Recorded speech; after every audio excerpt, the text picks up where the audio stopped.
ये सारा सामान बिखरा पड़ा है। कुछ और मिला? हाँ सर, बेडरूम के खिड़की के पास 2 लोगों के शू प्रिंट मिले। लगता है वो वहां से आए होंगे। सर आइए, ये देखिए। होली का दिन है तो जूतों को कलर तो लगा ही होगा।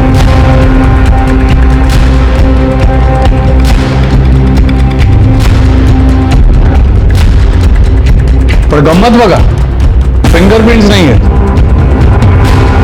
यहाँ फुटप्रिंट्स मिटाने की कोशिश तो की है इन लोगों ने, लेकिन यहाँ पर मिटाने से रह गए। ये जो भी थे ना, वो काफी शातिर लोग थे। ग्लव्स पहनकर आए होंगे और प्रिंट्स मिटा दिए। उन्हें ऐसा लगा होगा कि घर खाली है, सब लोग होली खेलने गए होंगे, लेकिन मुक्ति घर पे मिल गए। शायद इसीलिए आसपास के लोगों से कुछ पूछा, किसी ने कुछ देखा हो तो। सर आज होली है, किसी को किसी का चेहरा कैसे याद रहेगा? लेकिन पूछना तो पड़ेगा। एक काम करो, लाश को पोस्टमार्टम के लिए भेजो, देखो कुछ मिलता है तो। हिस्ट्री शीटर्स को उठाओ। लाश को सबसे पहले किसने देखा? उसके हस्बैंड सतीश ने, वो बाहर ही है। सर, ये डाइनिंग टेबल के नीचे मोबाइल मिला। लगता है इसी का होगा, मरते वक्त गिर गया होगा। देखो किसी का कॉल या मैसेज आया होगा तो। और हाँ, फिंगरप्रिंट्स भी चेक करा लेंगे। यस। तो हो रहा है क्या? घड़ी तो भी दोगे दस्ता का? नहीं सर, मेरा छोटा भाई और आई साथ में रहते हैं। छोटा भाई दोस्तों के साथ होली खेलने बाहर गया और आई किटी पार्टी में गई। मुक्ति! आई मुक्ती! काय झालं मुक्तीला? एक मिनिट मुक्ती! अरे मुक्ती काय झालं माझ्या? मुक्ती! शांत हो जाइए प्लीज। सतीश मुक्तीला काय झालं? बोल ना! देखिए, आप दोनों संभालिए अपने आप को। मैं आप दोनों की व्यथा समझ सकता हूँ, लेकिन जो प्रोसीजर है उसे तो फॉलो करना पड़ेगा ना। आपको किसी पे कोई शक, मुक्ति की किसी के साथ कोई दुश्मनी थी? सर 5 महीने पहले शादी हुई थी हमारी, उसकी किसी से क्या दुश्मनी होगी सर? वो तो बस ऑफिस से घर और घर से ऑफिस जाती थी।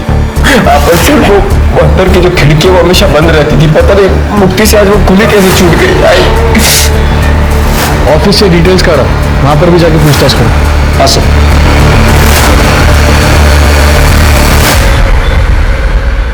सर हे बघा, मुक्ति के फोन में मैसेज।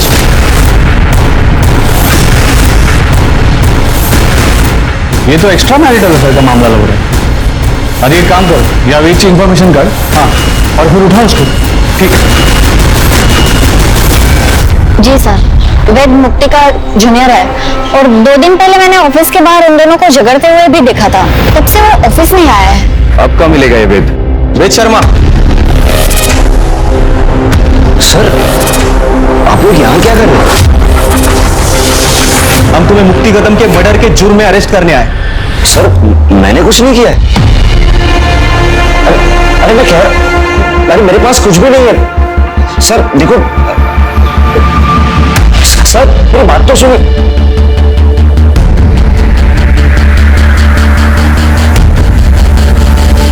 ये तो मुक्ति के घर जैसी चाबी लग रही है। पकड़ा ला। सर मेरी बात, सर प्लीज, सर मेरी बात तो सुनिए सर। पहले एक्स्ट्रा मैरिटल अफेयर करता है और फिर मर्डर करता है। सर सर खून मर्डर से निकालने की सर बोल काय बोलायचंय ते। सर सर देखो, सर सर सुनिए ना। सर सर मैंने कुछ भी नहीं किया सर, प्लीज मेरी बात सुनिए सर। ये सब मुझको नहीं बोलेगा, कोर्ट में बोलने का। सर मेरी लाइफ, मेरा करियर सब बर्बाद हो जाएगा। Sir please help me. Sir देखिए ना, अगर कुछ ले देखिए, अगर मामला सेट हो रहा है तो।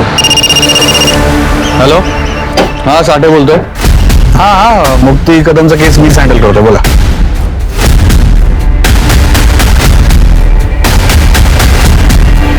हो जाएगा रफा दफा, लेकिन इसके पैसे लगेंगे। क्या इंस्पेक्टर साठे ने वेद को बचाया था या बात कुछ और थी?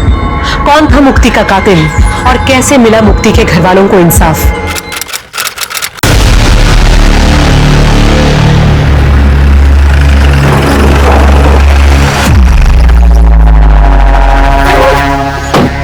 नमस्ते सर।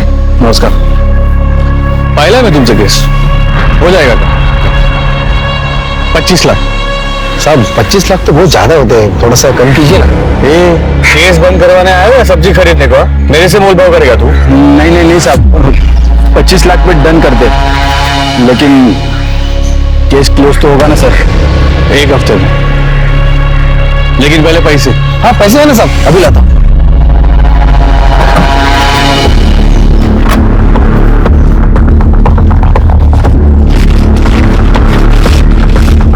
पूरे सर फिलहाल तो 20 लाख ही है, 5 लाख हम काम होने के बाद देते ना। जब तक पूरे पैसे नहीं मिलेंगे तब तक मैं केस को हाथ भी नहीं लगाएगा।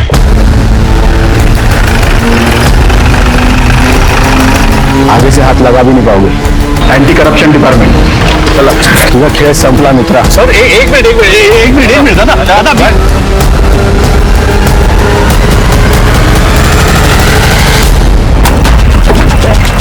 पीछे आइए पीछे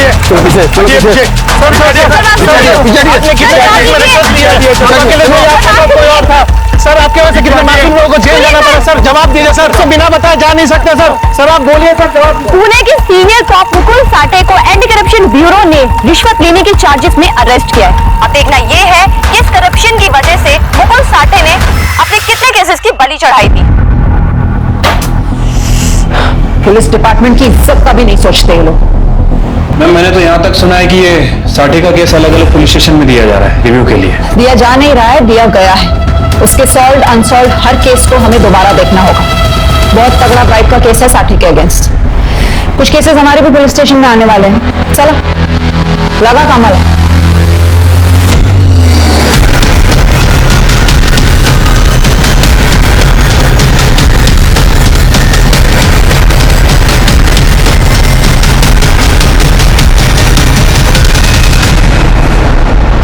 मैम मैंने साठे के सारे कोल्ड केसेस स्टडी किए मैम। ज्यादातर केस में कार्रवाई हुई थी, बट अभी या तो विक्टिम गायब है या फिर सस्पेक्ट गायब है। एक केस है जो थोड़ा गड़बड़ लग रहा है, ये देखिए। क्या केस था? मैम लूट और मर्डर का मामला है। विक्टिम मुक्ति कदम की शादी सतीश कदम से हुई थी सितंबर 2009 में।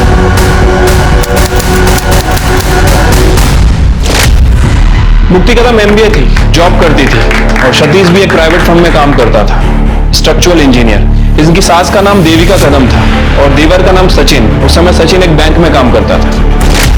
फैमिली में कुछ पंगा, कोई कांड? मैम फिलहाल तो ऐसा कुछ नजर नहीं आ रहा है।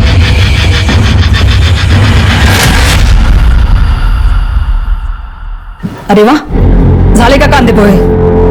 मैं मेथी साफ करके देती हूँ फट से। आई फ्रिज बंद करो। नहीं नहीं नहीं, क्या मतलब आप किचन से बाहर जाओ। अरे आपके कल पैर में दर्द था ना?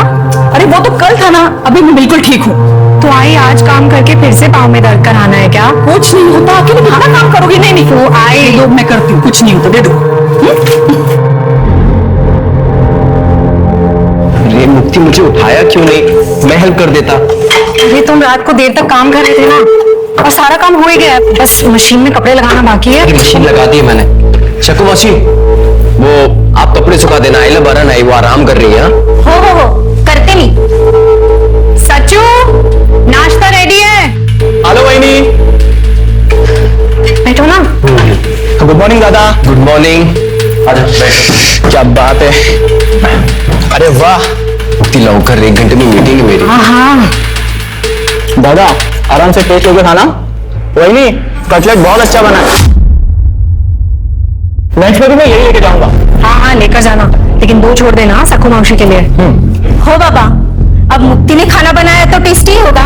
उसके हाथ में बहुत स्वाद है। मैं भी लेकर जाऊंगी। चलो आई काही काम असेल तर तू करू नको सकू मावशीला सांग। हो चल, काळजी घे। बाय। चल बाय दादा। बाय आई। Bye bye. मैम फाइल में अड़ोसी पड़ोसी और मेट्स के स्टेटमेंट्स हैं। मैम सबका यही कहना है कि मुक्ति काफी अच्छी लड़की थी, सबका ख्याल रखती थी। 6 मार्च के दिन होली का दिन था और उस दिन मुक्ति घर में अकेली थी, और सास, पति और देवर ये होली खेलने घर से बाहर गए हुए थे। मुक्ति नहीं गई? अरे वहीनी, क्या आप अभी तक तैयार नहीं हुई? अरे अभी होली खेलने जाना है ना। नहीं सच्चू, बचपन में होली खेलते टाइम मेरा बहुत बुरा एक्सीडेंट हुआ था। कैसे मेरी आंख बची मुझे ही पता है। मुझे होली खेलने से बहुत डर लगता है। तुम लोग जाओ ना। वहीनी प्लीज चलिए ना, बहुत मजा आएगा। और देवर और भाभी तो होली खेलते हैं ना, और हमारी पहली होली है। दादा आप प्लीज समझाइए ना, प्लीज प्लीज प्लीज। क्यों परेशान कर रहा है मन में ये तो? दादा आप भी वहीनी का साथ दे रहे हो आप। अरे अच्छा, इसको थोड़ा सा करने लगा दो। थोड़ा सा। थोड़ा हाँ ये लीजिए। खुश। हैप्पी मैं भी थोड़ा सा लगाऊं? हाँ अच्छा भाभी नमस्कार कर दो। सुखी रहा। दादा मैं बाइक निकालता हूँ, आ जाना। Bye. Happy Holi. Happy Holi. आता हूँ। लंच तक आ जाना, पूरन पोली बना रही हूँ। तुमको तो जाते ही नहीं। ओके मुक्ति, मुक्ति, तुम मेरे साथ किटी में चलो, वहां पे ऐसे रफ होली नहीं खेलते, बड़ा मजा आएगा, चलो ना। नहीं आई, होली वाले दिन तो मुझे बाहर निकलने से ही डर लगता है। अरे हाँ जाओ ना, एंजॉय करना। ठीक है, ध्यान रखना, ठीक है, बाय बाय। चलो मैं भी आता हूँ।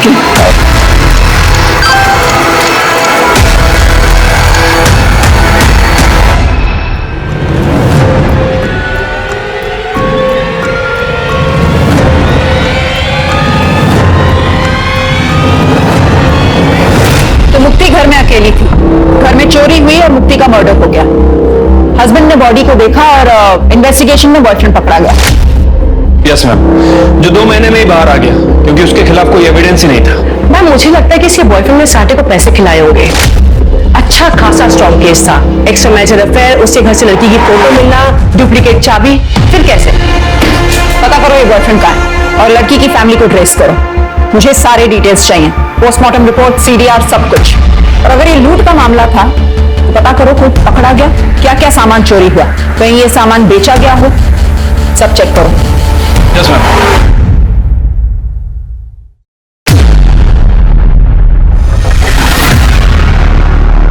मैडम मुक्ति कदम के पेरेंट्स आए हैं। बुलाओ उन्हें। मैडम हमारी मुक्ति ऐसी नहीं थी। हाँ वो अपने जूनियर वेद को पसंद करती थी। हम उसके शादी के लिए जब लड़का ढूंढ रहे थे तब उसने वेद के बारे में हमें बताया था, लेकिन वेद उससे उम्र में एक तो छोटा था, पोजीशन में भी, और उसकी कास्ट भी अलग थी, इसलिए हमने मना कर दिया।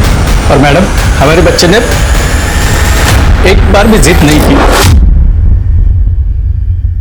हो सकता है शादी के बाद मुक्ति उसे भूल ना पाई हो। अरे नहीं मैडम, ऐसा होता तो वो सतीश को छोड़ देती थी ना। सतीश तो खुद उसे डिवोर्स देना चाहता था। वो मैडम कल घटस्फोट हवा होता क्योंकि उसके घर वाले पेरेंट्स उसे दहेज के लिए बहुत परेशान करते थे और सतीश को भी बहुत बुरा लगता था जब उसकी आई मुक्ति को परेशान करती थी। बाबा बाबा बाबा आप ही समझाइए ना मुक्ति को। बेटा तुम समझने की कोशिश करो। अरे आप लोग समझने की कोशिश करो। आज आई ने इस पर हाथ उठाया। मुक्ति मुक्ति बताओ इन सब क्या होता है तुम्हारे साथ, क्या करती है तुम्हारे साथ? प्लीज सतीश, तुम्हें तो हर बात का सिर्फ एक ही सोल्यूशन समझ आता है। मुक्ति इस बात का बस यही एक सॉल्यूशन है। मुक्ति मैं अपनी आई को नहीं समझा सकता, लेकिन तुम तो समझदार हो। मुझसे डिवोर्स लो और अपनी जिंदगी खुलकर जियो। क्यों झेल रही हो ये सब?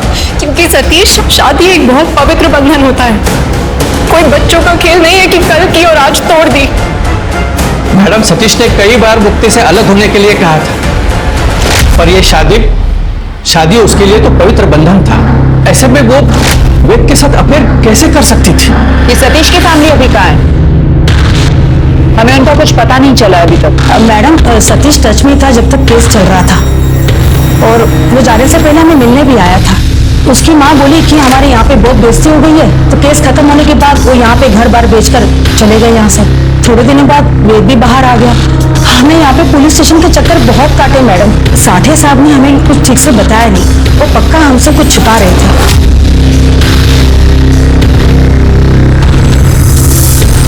इस साठे ने कैसे घुमाया बेचारे माँ बाप को। छिड़के वो साठे का पीएसआई कौन था उस वक्त? मोहिते। मोहिते, उसके बारे में पता लगाना होगा, तो बहुत कुछ बता सकता है हमको। कर दे इकड़े आ, वो मुक्ति कदम का केस फाइल है ना, वो लेकर आ। ओके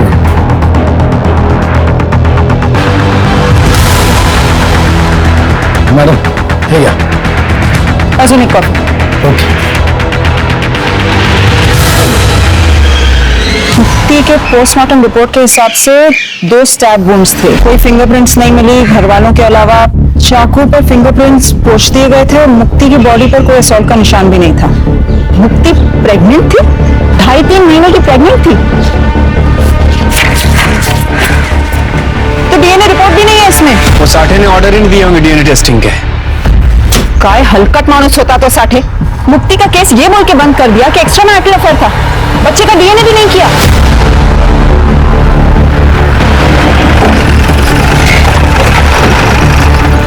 मैडम वेट,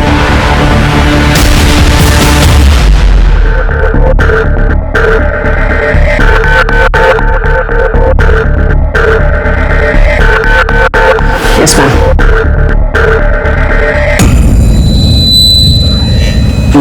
मैम वो मुक्ति के केस की इन्वेस्टिगेशन हम लोग फिर से शुरू कर रहे हैं। जिसमें तुम प्राइम सस्पेक्ट थे। हाँ जानता हूँ, पर आपने जो जो उस फाइल में पढ़ा वैसा कुछ भी हुआ ही नहीं था ना। मेरे पास मुक्ति के इतने सारे पिक्स थे। हाँ सिर्फ एक दो पिक थे जब हम ऑफिस ट्रिप के लिए गए थे, और वो भी मुक्ति की शादी के पहले। और ना ही मेरे पास मुक्ति के घर की कोई डुप्लीकेट चाबी थी। लेकिन हाँ मैम, वो पीआई साठे के बारे में मैंने पता किया था। उसे केस क्लोज करने का ऑब्सेशन था, क्योंकि मुक्ति को उन दो लुटेरों ने ही मारा था जिसे वो नहीं पकड़ पाया था, और बलि का पकड़ा मुझे बना दिया था। वो सब तो ठीक है, लेकिन मर्डर वाले दिन तुमने मुक्ति को 2-3 बार मैसेज किया था, और आखिरी मैसेज कुछ 10:17 को किया था। मुक्ति का मर्डर 12 से 2 के बीच में हुआ था। तुम्हारे पास काफी टाइम था ये सब करने का। तुम टिपिकल वो आशिक टाइप के थे ना। मैं मुक्ति से प्यार करता था, और आज भी करता हूँ। क्योंकि जब मुझे पता चला कि उसकी शादी तय हो गई है और वो खुश भी थी, तो मैंने बैकआउट किया था। वो मेरी सीनियर थी, वो चाहती तो मुझे जॉब से निकाल सकती थी, पुलिस के पास जा सकती थी, पर उसने ऐसा कुछ भी नहीं किया। वो एक रैशनल लड़की थी, और मैंने उसे परेशान नहीं किया। लेकिन जब शादी के 15-20 दिन के बाद मैंने उसे दुखी देखा तो मैं थोड़ा शॉक्ड हो गया था। मैंने उसे अकेले में बैठ के रोते हुए देखा था। पूछने की भी कोशिश की, पर उसने कुछ नहीं बताया। और एक बार जब न्यू ईयर के बाद वो ऑफिस आई तो उसे चोट लगी थी, तो मैंने उसे कन्फ्रंट किया था।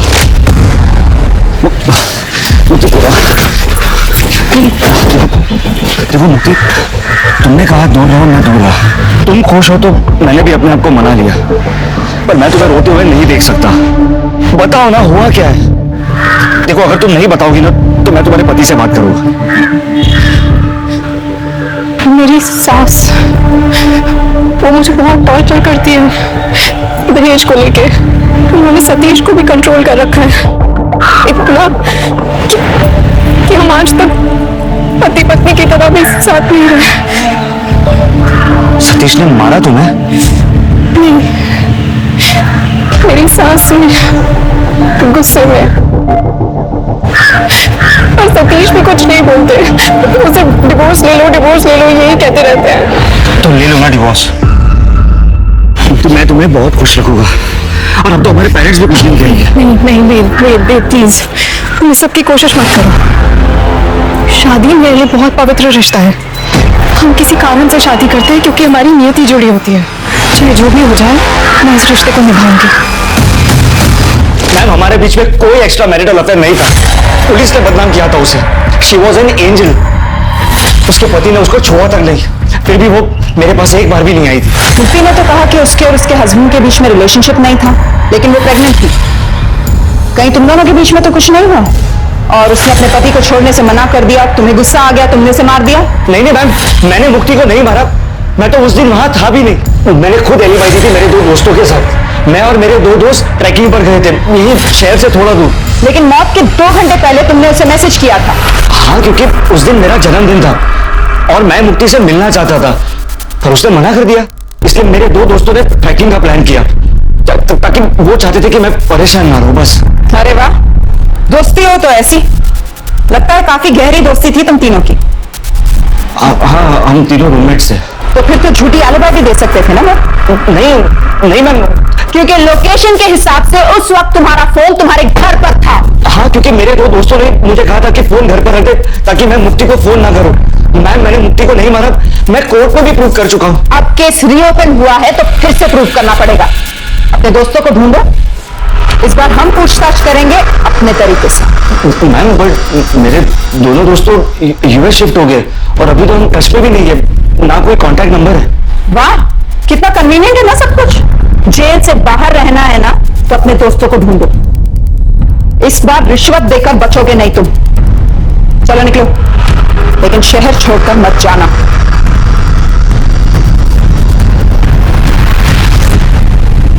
शिर के इस पर नजर रखो, इसका सब कुछ ना बहुत ही ज्यादा कोइंसिडेंस है। उस दिन होली का दिन था, सबके चेहरों पर रंग लगे हुए होंगे। हो सकता है इसने और इसके दोस्तों ने मुक्ति का मर्डर किया हो और फिर लूटपाट से कवर अप कर दिया हो।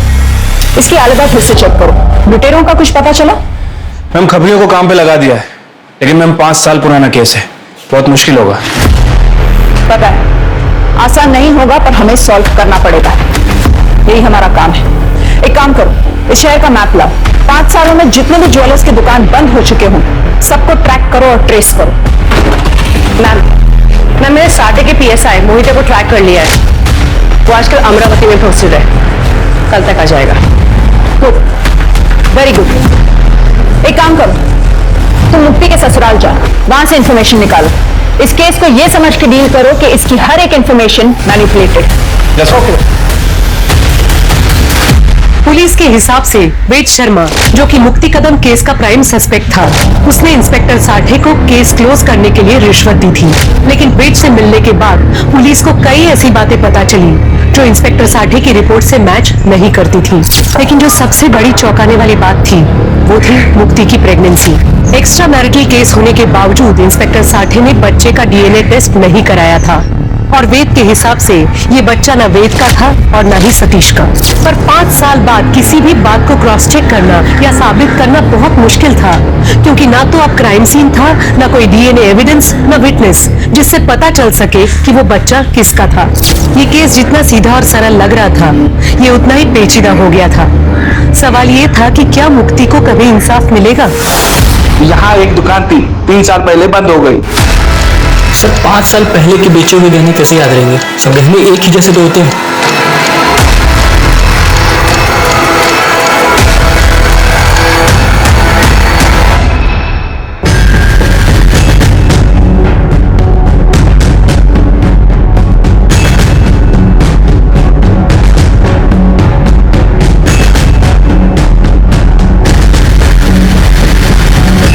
गहने याद रहे या ना रहे, मेडल्स और ट्रॉफीज कोई जल्दी नहीं बेचता, वो याद रह जाते हैं। सतीश को ये सब कॉलेज में मिले थे ना?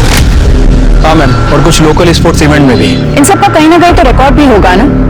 मेडल्स और ट्रॉफीज पर तो नाम भी लिखा हुआ है, देखो वो कहीं बेचा गया हो या नहीं।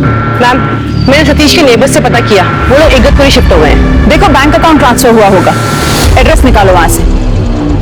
एक काम करो तृप्ति, तुम वहां चली जाओ, भांडे को साथ लेकर जाओ, जाकर ढूंढो कुछ डिटेल्स मिलती हैं कि नहीं, लेकिन संभल के। सतीश और उसकी फैमिली को ये नहीं पता चलना चाहिए कि तुम कौन हो या पुलिस ये केस रीओपन कर रही है। Okay ma'am.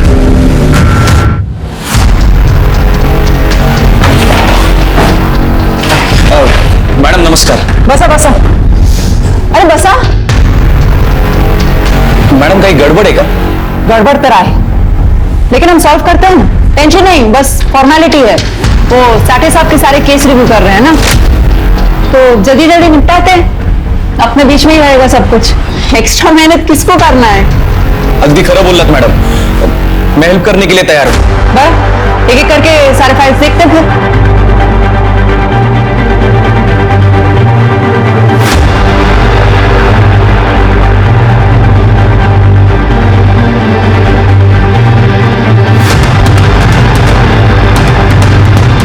मुक्ति कदम,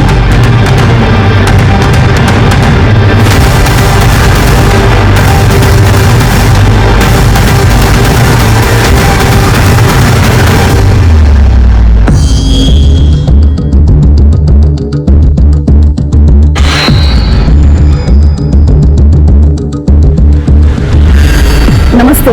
नमस्ते। आप लोग नए हो क्या यहाँ पे? हो आंटी, हम बस यही पीछे के एरिया में घर ढूंढ रहे थे। वो जो बंगला खाली पड़ा है? जी हाँ जी हाँ। अरे वाह, खूब मस्त, अच्छा हो गया आप लोग आ गए। नहीं, काफी टाइम से बंद पड़ा था ना, मैं भी बोर हो गई थी। यहाँ पे बात करने के लिए कोई है ही नहीं। आंटी ये मेरी मम्मा है। अच्छा जी, नमस्ते जी। जी नमस्ते। अभी यहाँ तक आप आ गए हो तो फिर चलिए ना, मैं आपके लिए चाय बनाती हूँ। हाँ जी आइए। चले मम्मा। आइए ना, आइए। और तृप्ति, क्या काम करते तू? IT कंसल्टेंट हूँ आंटी। पहले मुंबई में जॉब करती थी, आजकल घर से ही काम करती हूँ। तो सोचे किसी अच्छी जगह पे घर ले लूं, जहाँ पे हवा पानी अच्छा हो। बिल्कुल सही जगह पे आए आप लोग। यहाँ पे सब कुछ अच्छा है, सब कुछ अच्छा है। अभी 4 साल हो गए ना मुझे यहाँ रह के। बाहर निकलो ना सब सामान मिल जाता है। आप यहाँ पे अकेले रहते हो? मेरा मतलब मुझे काम के लिए कभी कभी मुंबई जाना पड़ता है, तो आई को इधर छोड़ना अकेले थोड़ा। अरे कोई परेशानी नहीं है यहाँ पे। मेरा बेटा है, इंदौर में रहता है। आपका एक ही बेटा है? मेरा मतलब है मेरी भी एक ही बेटी है ना। हाँ मेरा भी एक ही बेटा है। मैंने बताया ना इंदौर में रहता है, सचिन नाम है उसका। अच्छा, बहुत बड़े बैंक में काम करता है। हाँ मैं भी उसी के साथ रहती थी इंदौर में, लेकिन वो फ्लैट सिस्टम वगैरह वो मुझे बिल्कुल पसंद नहीं। ये अपना अच्छा है, सब खुला खुला। क्या एक ही बेटा? जी हाँ मैम, और वो भी सिर्फ छोटे बेटे का नाम लिया उसने, सचिन का। तृप्ति तुम नहीं रुक जाओ, वो घर ले लो भाड़े पे और इन्फॉर्मेशन निकालो। देखो और क्या मिल सकता है तुम्हें। वो देवकी का नंबर उसे ट्रेस पे डालो। देखो शायद वो अपने दूसरे बेटे से बात करती हो। Okay ma'am. तुमने हमें फोन किया था ना मेडल्स के बारे में? जी सर, ये मेडल मैंने खरीदे थे। मैं ज्वेलर हूँ, पुराना सोना खरीदता हूँ। मेरे पापा की ज्वेलर की दुकान थी तब मैं कॉलेज में था। हमारे गली के 2 नशेड़ी लोग थे, उन्होंने बेचा था, सोम और राजू। वो दोनों हमारे कॉलेज के बाहर माल बेचते थे। मेरा नाम सतीश है, तो उन्होंने मुझे ये बेचा था। ए सतीश रुकना, ये देख तेरा मेडल और तेरा ट्रॉफी। अरे इसका क्या मेडल और ट्रॉफी? ये लगता है क्या इसको कभी मेडल ट्रॉफी मिला होगा? बता कितने में देगा? बता तू बता। तो ये बात तुमने पुलिस को क्यों नहीं बताई? सर खुद से कौन पुलिस के चक्कर में पड़ता है सर। अरे तुम्हारे एरिया में मर्डर हुआ, चोरी हुई, पुलिस ने तुमसे पूछताछ भी नहीं की? लूट का माल खरीदते हो? सर पहले पता होता कि ये मर्डर का केस है तो मैं आपको बता देता, जैसे अभी बताया। वो राजू और सोम कहाँ मिलेंगे दोनों? सर राजू तो नशे के ओवरडोज में मर गया और सोम आगे वाले बिल्डिंग में वॉचमैन है।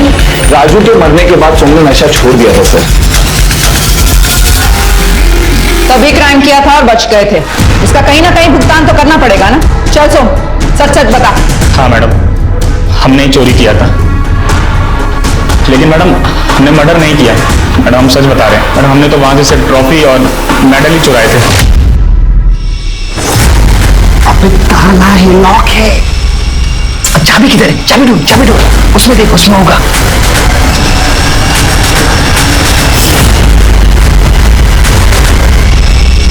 अरे ट्रॉफी है ना, इससे हो जाएगा अपना काम। हाँ यार, सुट्टे का पैसा निकल जाएगा। चल जल्दी उठा।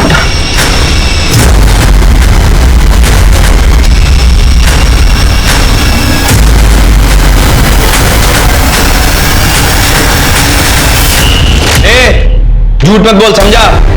5 साल पहले सतीश ने गवाही दी थी, उसके घर की विंडो हमेशा बंद रहती थी, समझा? हाँ साहब, तो रहती होगी ना साहब, लेकिन साहब हम लोगों ने देखा था वहां की काम वाली बाई को कांच साफ करते हुए किसी ने फुगा मारा होगा मैडम, तो वहीं से हम अंदर घुस गए थे। तो वो प्लान नहीं था? नहीं मैडम, हमें तो 1000-2000 रुपए मिल जाता था, यही बहुत होता था। लेकिन मैडम हमने मर्डर नहीं किया, लेकिन चोरी की है। इतनी आसानी से नहीं छोड़ेंगे तुझे। मोहिते बता। और मैडम पण मी, अरे बसा अहो मॅडम मी खरंच का नाही केलं? इतना बड़ा झोल किया और बोल रहे कुछ नहीं किया? हाँ, वो चोर जिसने ये सब बताया ना, उसने मर्डर से साफ मना कर दिया है। मैम चोर तो झूठी बोलेंगे ना। हाँ, वो चोर जिसे हमने 5 साल के बाद पकड़ लिया और तुम लोग पकड़ नहीं पाए। क्यों? क्योंकि तुम लोगों ने काम ही नहीं किया था। वो ज्वेलर ने भी बोला कि कोई चोरी की पूछताछ नहीं की गई थी। मैडम उस केस के आए तो 7.5 थे, वो जैसे बोलते थे वैसे हमें करना पड़ता, बल्कि हम भी शौक थे जब वेद को अरेस्ट किया। क्या? वेद के अरेस्ट से क्या दिक्कत थी? मतलब वेद के घर में चाबी कहां से और कैसे मिली कुछ पता नहीं, पर कोर्ट में एविडेंस के लिए वो चाबी वहां पे प्रेजेंट की गई, और जब वेद की अलाबाई निकली तब उस केस को कोर्ट केस में डाल दिया 2 महीने में। शिरके, वेद की अलाबाई क्रॉस चेक की? हाँ मैम, मेरी वेद से बात भी हुई है, उसने अपने यूएस वाले फ्रेंड का पता कर लिया है, उसके पास ट्रैकिंग के कुछ फोटोज भी हैं, वो भेजने वाला है। नहीं मोहिते, चल सच सच बता, तेरे हिसाब से ये किसने किया है? मैम उस वक्त वहां पे सिर्फ सतीश ही था, ना उसका भाई ना उसकी माँ थी। मुझे तो लगता है ये खून उन चोरों ने किया है, नहीं तो खुद सतीश ने। इसका मतलब जो कुछ हुआ सतीश को जरूर पता होगा। मैम हो सकता है कि सतीश को ये बात पता चल गई हो कि मुक्ति वेद के बच्चे की मां बनने वाली हो, इसीलिए सतीश ने मुक्ति को अपने रास्ते से हटा दिया। नहीं शिवके, सतीश तो खुद मुक्ति को डिवोर्स देना चाहता था। उसके लिए इससे बेहतर क्या होता, सतीश मुक्ति को जिंदा रखता और उसे डिवोर्स दे देता। नहीं हो सकता है मैम, लेकिन एक पॉसिबिलिटी ये भी हो सकती है कि सतीश को मुक्ति से प्यार हो गया हो। मतलब वो उसे डिवोर्स देगा कहना अलग है, लेकिन वाकई में डिवोर्स देना ये थोड़ा अलग हो जाता है। ये सब वो डीएनए रिपोर्ट नहीं होने की वजह से। डीएनए टेस्ट क्यों नहीं करवाया? उसी वक्त पता चल जाता बच्चे का बाप कौन है। हाँ मैडम, साठे साहेब कभी कोणाचा ऐकायचं का? उन्होंने नहीं बोला इसलिए नहीं किया, और वैसे भी आयो वही थे। चुप! आयो वही थे और तुम सब दूध के धुले हुए हो। जब कद्दू कटता है ना तो सब में बटता है, यहाँ सबको पता है। नहीं मैडम, साठे साहब कुछ बातें अपने अपने तक ही रखते थे। हाँ, और तुम लोग कुछ नहीं बोलते थे क्योंकि वो तुम्हारा हिसाब साफ रखते थे, इसलिए तुम लोग कुछ नहीं बोलते थे। देखा सरकत चाली होती का तुमची? शिरके, सतीश का पता लगाओ। इन सारे सवालों का जवाब वो जरूर जानता होगा। उसे पता होगा कि बच्चे का बाप कौन था। Yes ma'am.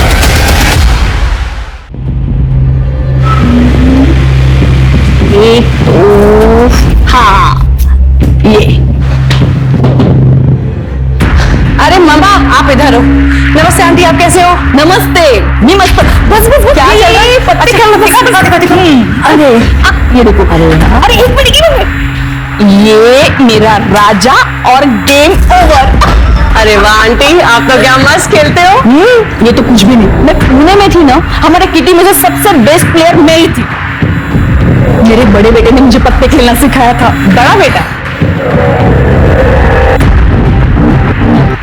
हाँ बड़ा बेटा, मतलब वो सचिन मुझे लेट हुआ था ना, तो उस वक्त पड़ोस में एक बच्चा था, तो वो मुझे आया ही बुलाता था। मैंने उसी को अपना बड़ा बेटा मान लिया। तो कहाँ रहता आपका ये बड़ा बेटा? वो सेल्स में, तो बस घूमता फिरता रहता है। अरे वो मैं भी बातों में लग गई। मैं चाय बना के लाती हूँ। हाँ, मैं आती हूँ, मैं अभी।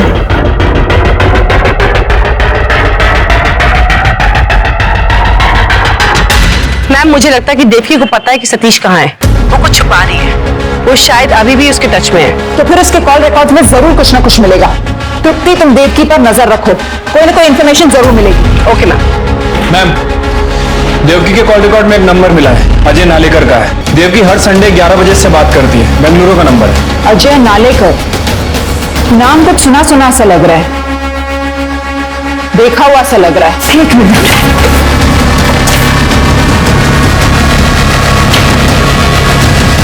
अजय नालेकर सतीश के कॉलेज में उसका टेनिस पार्टनर था। ये कॉलेज की तरफ से दोनों खेलते, लेकिन सतीश की मां उसको हर हफ्ते क्यों कॉल करती? पता लगा, कॉलेज के रिकॉर्ड्स में इसका एड्रेस मिलेगा। ठीक है ma'am. Hello, SM engineering college, मैं स्वारगेट पुलिस स्टेशन से पीएसआई शिरके बात कर रहा हूँ। मुझे अजय नालेकर की सारी डिटेल्स चाहिए।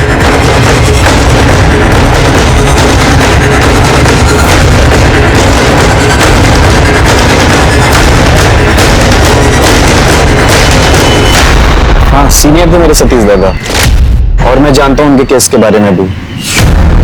अच्छा, तुम सतीश से टच में हो या उसकी फैमिली के किसी मेंबर से या फिर उसकी माँ से? नहीं, सतीश दादा की किसी भी फैमिली मेंबर से मेरी कोई बात नहीं हुई। उनसे मेरी लास्ट टाइम बात हुई थी जब वो एक नई एमएनसी कंपनी ज्वाइन कर रहे थे, और उसी कंपनी में एक वैकेंसी मेरे लिए भी थी। मैंने सारे डॉक्यूमेंट दिए थे दादा को, लेकिन फिर उनका कोई कॉल नहीं आया और मेरे मैसेजेस का कोई रिप्लाई नहीं आया। मैंने बाद में कई बार ट्राई किया तो उनका फोन बंद आया। तो मुझे लगा कि इस नंबर को पहचानते हो? ये नंबर तुम्हारे नाम पे रजिस्टर्ड है बेंगलोर में। नहीं, मैं तो कभी बेंगलोर गया भी नहीं।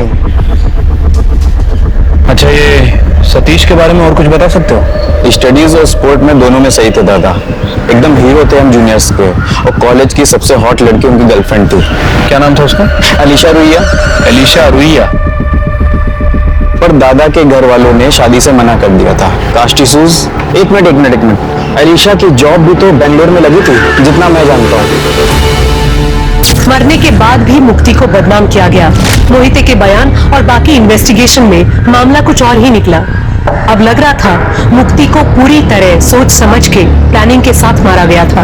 असली कातिल को बचाने के लिए इंस्पेक्टर साठे ने वेद को फंसाया था, और वो भी गलत एविडेंस के साथ। पर साठे ने सही मुजरिम को पकड़ने की कोशिश तक नहीं की, चाहे बच्चे का डीएनए टेस्ट करना या सतीश के घर से चोरी हुए गहनों की खोज। इंस्पेक्टर साठे ने अपनी ड्यूटी नहीं निभाई। वहीं देविका का सबको ये बताना कि उसका एक ही बेटा है, ये बात भी पुलिस को खटक रही थी। अब पुलिस का सारा फोकस सतीश और उसकी गर्लफ्रेंड अलीशा पर शिफ्ट हो गया था। पर आखिर सतीश था कहाँ और मुक्ति को मारा क्यों गया? क्या कोई उसका मुंह बंद करवाना चाह रहा था? आप जानते हैं इसे?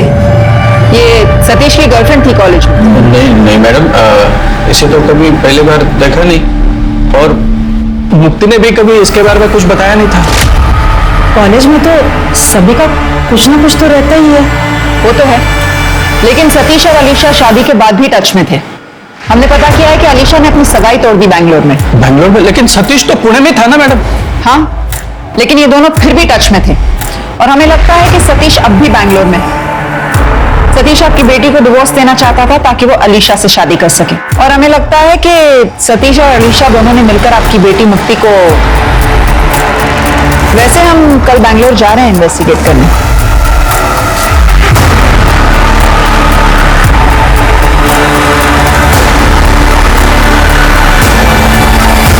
अजय के मोबाइल से तो ये एड्रेस मिला है। ये पक्का सतीश और अलीशा का ही घर होगा।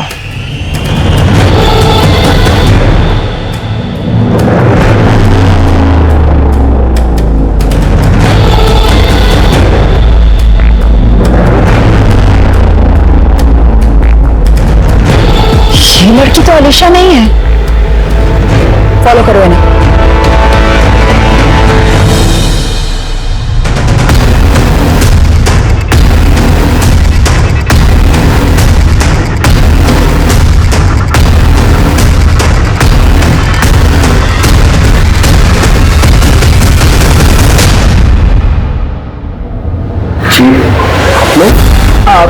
हम आपके नए क्लाइंट्स हैं, वो आपसे कुछ बिल्डिंग की डिजाइन्स डिस्कस करने आए थे। आप लोगों का अपॉइंटमेंट था क्या? वो एनीवेज, आई थिंक मिस कर दिया होगा।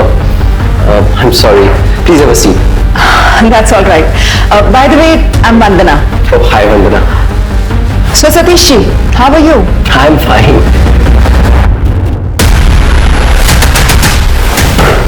चला, पुणे जाने का टाइम आ गया है। आप लोग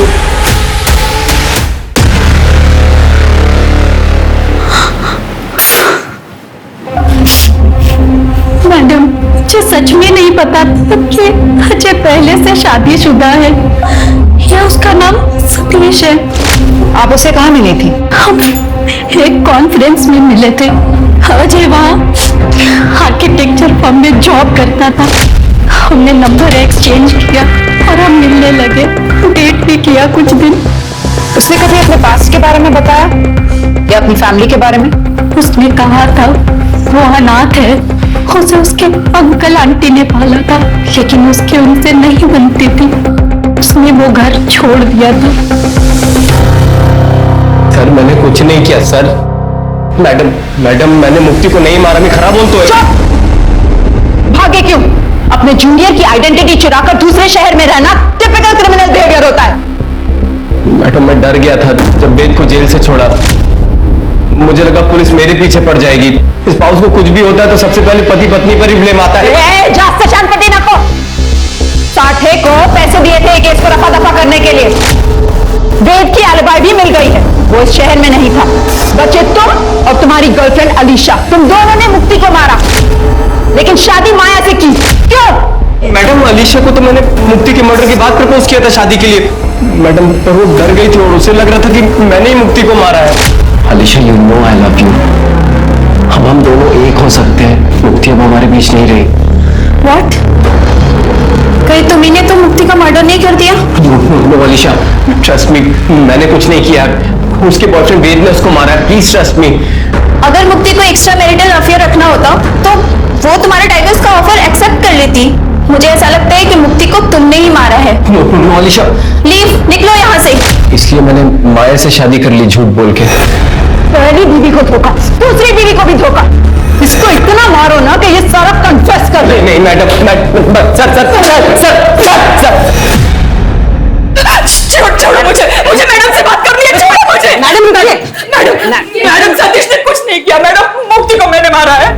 मैडम, हम समझ सकते हैं आप अपने बेटे को बचाना चाहती हैं, लेकिन कानून इस तरह काम नहीं करता। आप समझ नहीं रही है मैडम, मैंने अपने बच्चों को बचाने के लिए मुक्ति को मारा था उस वक्त भी, और आज भी सतीश को बचाने में यहाँ आई हूँ। गलती तो मेरी ही है। सतीश की जबरदस्ती शादी करवाई थी मैंने, वो मुक्ति से खुश नहीं था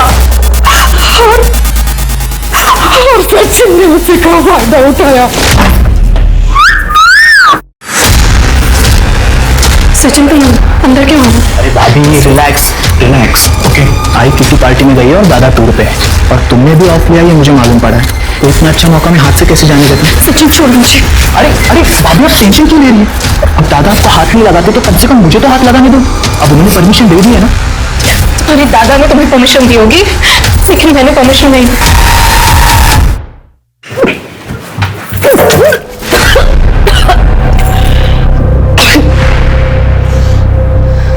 मुक्ति, तू प्रेग्नेंट है? हाय, और ये बच्चा सचिन का है। आई जब आप लोग घर पे नहीं होते थे तो सचिन पीछे से मेरे कमरे में आता था, मेरे साथ जबरदस्ती करता था। मैंने बहुत रोकने की कोशिश की और आई मुझे समझ ही नहीं आया मैं आपको कैसे बताऊं। वो सतीश के छोटे भाई है। पता है मुझे, पता है? आपको पता है और आपने कुछ नहीं किया? मुक्ति, मेरी बात सुनो। देखो, तुम टेंशन मत लेना बिल्कुल ना, मैं ठीक करती हूँ। मेरे पहचान के डॉक्टर है ना, कल सुबह हम लोग चलते हैं हॉस्पिटल में और तेरा अबॉर्शन कर देंगे। कोई टेंशन वाली बात नहीं। आप मेरा अबॉर्शन कराएंगी? आप रोज मुझे दहेज के लिए टॉर्चर करती रही। मैं आपके बेटे और आपके घर की इज्जत बचाने के लिए ये कीमत चुका रही हूँ और आप कह रही हैं आप मेरा अबॉर्शन कराएंगी? नहीं, अब मैं पुलिस के पास जाऊंगी और आप तीनों को जेल भिजवाऊंगी। देखना आप। मुक्ति मेरी बात है, मुक्ति मेरी बात है, कुछ नहीं होगा। मुझे बात तो सुनो। मुक्ति,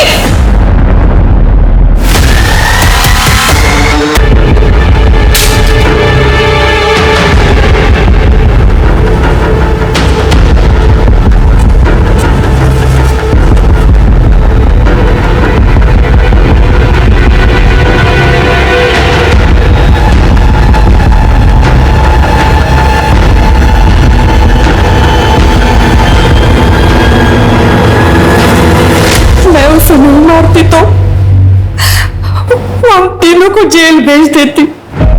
आपने अपने बेटों को सब सच बताया?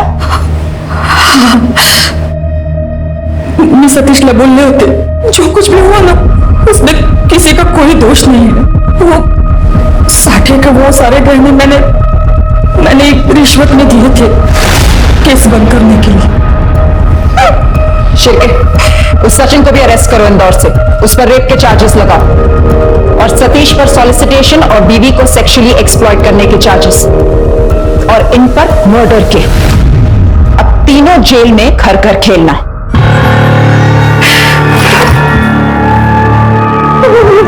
पुलिस को अपनी इन्वेस्टिगेशन में एक्स्ट्रा मैरिटल अफेयर का एंगल मिलता है और मुक्ति के एक कलीग को उसका एक्स बॉयफ्रेंड बताकर उसे अरेस्ट भी कर लिया जाता है।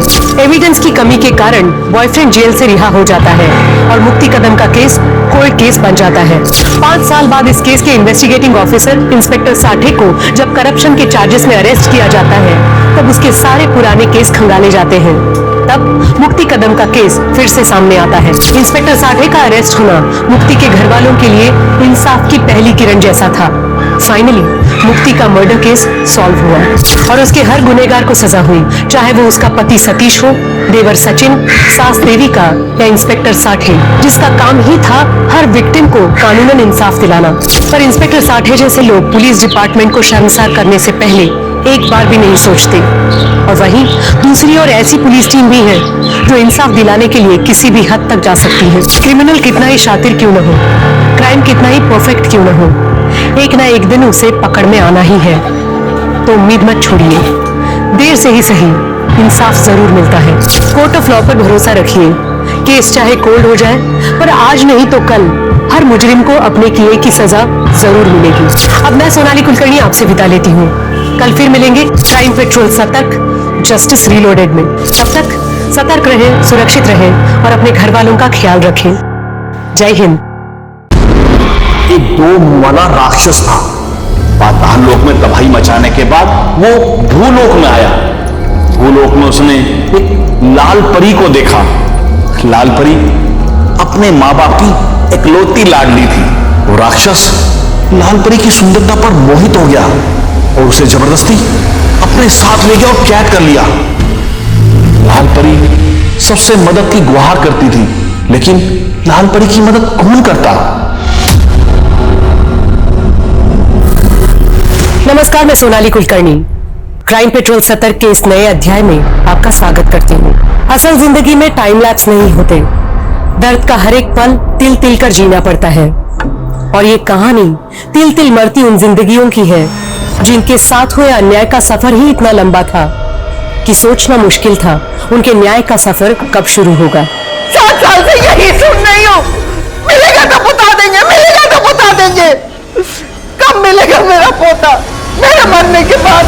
ये केस तब अस्तित्व में भी नहीं था जब 10 वर्षीय डिम्पी और चिंटू अपनी शरारतों का एक पंचतंत्र सा लिख रहे थे। शर्त लगा सकता हूँ, ऐसा तू नहीं कर सकती। करके दिखा दिया तो। दुनियादारी की उलझनों से आजाद उन बच्चों की आंखों में उमड़ते उत्साह के बादल कब चक्रवर्ती तूफानों में बदल गए पता भी नहीं चला। किसी को भनक ही नहीं हुई और ऐसी बिजलियां कौंधी जिसने विचलित कर देने वाली दास्तां लिख डाली। और ये केस इंडियन क्राइम हिस्ट्री का rarest of the rare case में से एक कहलाया गया।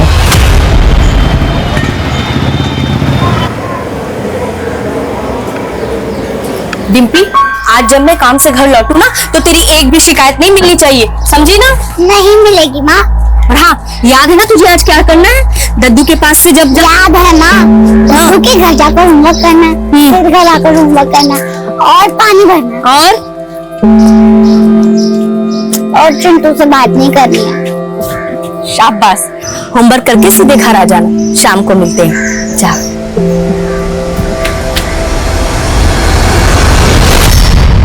बच्चों, तब दिल्ली पर तुगलक का राज्य था और तुगलक बहुत ही सिरफिरा बादशाह था। चिंटू, तुम भी ना तुगलक के जैसे सिरफिरे हो। अगर मेरी कोई भी चीज टूटी ना तो मैं तुम्हारी माँ से पैसे वसूल करूंगा, समझे? अरे दद्दू, गुस्सा क्यों कर रहे हो? अगर आपका बीपी बढ़ गया ना तो आप भी तुगलक के पास ही पहुंच जाओगे। चल चिंटू, उठ, बस्ता उठा निकल यहाँ से, चल। शांत दद्दू, शांत। गलती हो गई, माफ कर दो। दद्दू, एक बात बताइए, आपने आजादी की जंग में तो हिस्सा लिया ही था। हाँ, लिया था और मैं तो जेल भी गया था।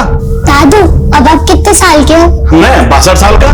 मगर आजादी को तो मिले 73 साल हो चुके, तो फिर आप किस जुर्म में जेल गए थे? चुप। चल चिंटू, चल उठ, चल ये बंद कर, चल निकल, होगी तेरी पढ़ाई। चल, कल अपनी मम्मी को बुला के लाना, चल। अरे डिम्पी रुक, डिम्पी रुक। अच्छी की जाएगी ना दद्दू की मैंने? माँ ने कहा तुझसे दूर रहना। शरारत तू करता, दांत मुझे पड़ती है। अरे डिम्पी, अभी तो हम बच्चे हैं, शरारत हम नहीं करेंगे तो क्या दद्दू करेंगे? अरे रुक तो, ये मैं करतब तो देखती जा।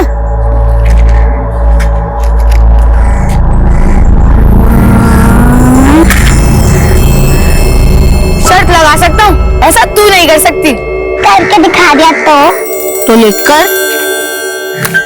ये देख, मजा आया ना? हाँ। चल कुछ और जलाते हैं। चल चल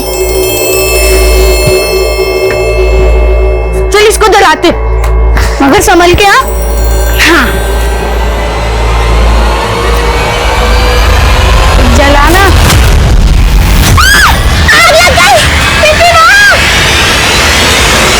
अरे चिंटू टिम्पी, क्या कर दिया तुम लोगों ने? अरे पानी लगाओ, मेरे घर को आग लगाने आते हैं लोग। अरे पानी लगाओ, मैं छोड़ूंगा तुम दोनों को। मैं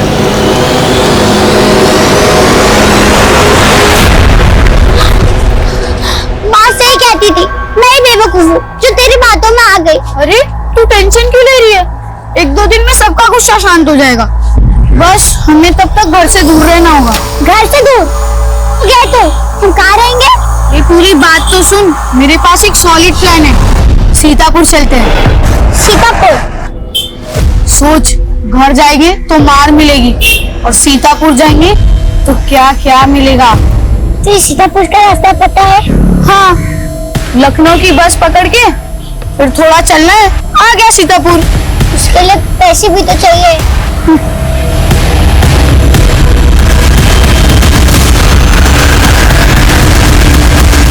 सुजाता, क्या है मकरंद जी? तेरी बेटी डिम्पी और नालायक चिंटू की वजह से आज मेरा घर जल जाने वाला था। डिम्पी की तरफ से मैं आपसे माफी मांगती हूँ। सुजाता, गलती तुम्हारी भी है, तुम्हारी बेटी की भी है। मानता हूँ बिन बाप की बच्ची है, लेकिन उसे संस्कार देना तुम्हारी भी जिम्मेदारी है। मैं बहुत शर्मिंदा हूँ मकरंद जी, माफ कर दीजिए हमें। माफी मांगने से काम नहीं चलेगा, तुम्हें नुकसान की भरपाई करनी होगी। आज इस डिम्पी को ना मैं छोड़ूंगी नहीं। डिम्पी!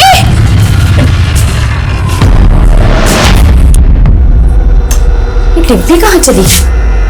डिम्पी! डिम्पी! डिम्पी! गीता बेटा, तुमने डिम्पी को देखा क्या? नहीं, मैंने नहीं देखा। सुशीला, डिम्पी को देखा क्या कहीं? नहीं तो। सुजाता, बकवास बंद कर। चिंटू को भगाएगा डिम्पी को? बल्कि हम तो खुद परेशान है, हमारा बेटा पता नहीं कहाँ चला गया। तुझे अपनी बेटी की पड़ी और मेरी बेटी का क्या? हाँ? हमेशा तेरा बेटा ही ना उकसाता है मेरी बेटी को शरारत करने के लिए। आज उसी की वजह से मकरंद जी के घर पे आग लग गई। गलती तेरी बेटी की भी है, सारा दोष मेरे बेटे पर मत डाल। चुप कर, सारा मोहल्ला जानता है कि तेरा बेटा कितना नालायक है। जबान संभाल के बात कीजिए। तुम चुप रहो, सच सच बता कि मेरी बेटी कहाँ है, वरना आज तुझे छोड़ूंगी नहीं। कहाँ भगा के लेके गया मेरी बेटी को? मुझे मारेंगे, बताओ मेरे बेटे को कहाँ लेके गया? आज छोड़ूंगी नहीं। क्या कर रही है आप?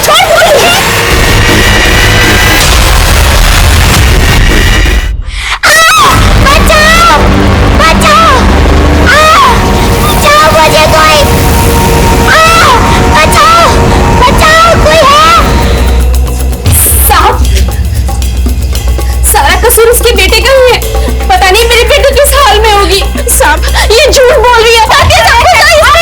शांत हो जाइए, शांत हो जाइए, शांत हो जाइए। देखिए, इस वक्त आप दोनों एक ही मुश्किल से गुजर रहे हैं। आप दोनों के बच्चे लापता हैं। एक दूसरे पर इल्जाम लगाने से अच्छा होगा एक दूसरे का सहारा बनिए। राजेश, मनीषा, मोहल्ले में ढूंढो इनके बच्चों को, यहीं कहीं होने चाहिए। Okay sir.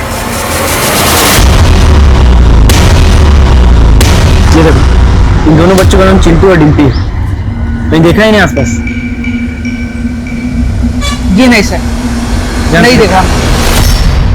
बेटा, इंस्पेक्टर ज्वाला प्रसाद कहाँ है? ज्वाला प्रसाद? इस नाम का तो कोई भी इंस्पेक्टर नहीं है यहाँ पर माँ जी। नहीं बेटा है, मैं उन्हें यही कई बार मिली हूँ, इनको पता है। अरे माँ जी, आप माँ जी, इंस्पेक्टर ज्वाला प्रसाद तो कुछ महीने पहले रिटायर हो गए। क्या? अब मैं क्या करूंगी? उन्हीं का सहारा था कि वो मेरी मदद करेंगे। क्या करूं? माँ जी, शांत हो जाइए, बैठिए प्लीज, बैठिए। क्या हुआ राजेश? कौन है? सर, ये राधिका प्रसाद जी। 7 साल पहले इनका पोता लक्ष्मण कहीं खो गया था, आज तक नहीं मिला। मेरे बुढ़ापे का वही सहारा था। पिछले 7 साल से उसे देखने के लिए यहाँ के तरस गई। पता नहीं अब कभी उसे देख पाऊंगी या नहीं। अजी, आप चिंता मत कीजिए, हम आपके पोते को ढूंढ निकालेंगे। आप ना, आप मुझे अपनी बात शुरू से बताइए। लक्ष्मण फरीदाबाद में नौकरी करता था। दादी जी, आपके लक्ष्मण का फोन है, मुझे बात कीजिए। ला दे, इसे पकड़। हाँ बेटा लक्ष्मण, कैसा है तू? दादी, आप खुद आके देख लो ना कैसा हूं मैं। मुझे आपकी बहुत चिंता होती है। आप इस उम्र में अकेले कैसे रह पाती होगी? इससे तो अच्छा आप मेरे साथ रहो ना। अरे बेटा, तेरी कोई बात टाली है जो अब टालूंगी? तो आप अपना सामान बांध लो, मैं टिकट भिजवा रहा हूँ और विजय से कह दूंगा, वो आपको फरीदाबाद की ट्रेन में बिठा देगा और मैं यहाँ स्टेशन पे पिक करने आ जाऊंगा। पर वो आया नहीं। मैं 2 घंटे तक स्टेशन पे उसकी राह देखती रही। उसने अपने घर का पता भी दिया था मुझे, पर वहां ताला लगा था। आस पड़ोस वालों को भी नहीं पता कि लक्ष्मण कहाँ गया। इस सबको 7 साल गुजर चुके हैं। हाँ बेटा, अगर मेरा पोता लक्ष्मण जिंदा है तो एक बार उसकी शक्ल दिखा दो, और अगर मर गया तो उसकी मैं मानता हूं 7 साल एक लंबा अरसा होता है, ये काम इतना आसान नहीं है, लेकिन हमें करना है। लक्ष्मण प्रसाद मिसिंग केस की फाइल निकालो। Okay sir.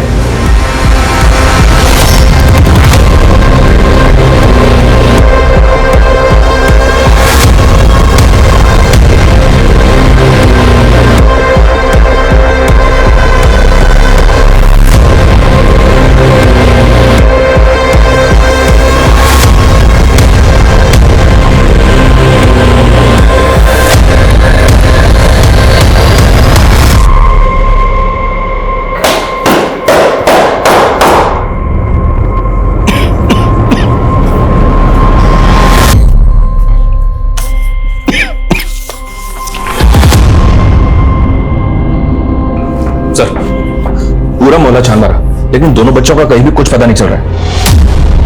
हो सकता है सर दोनों बच्चे डर के भागकर कहीं छिप गए। कहीं छिप गए होंगे तो ढूंढ निकालो उन्हें। 10-11 साल के तो बच्चे हैं, कितने दूर गए होंगे? सर ये दोनों बच्चे काफी शरारती थे।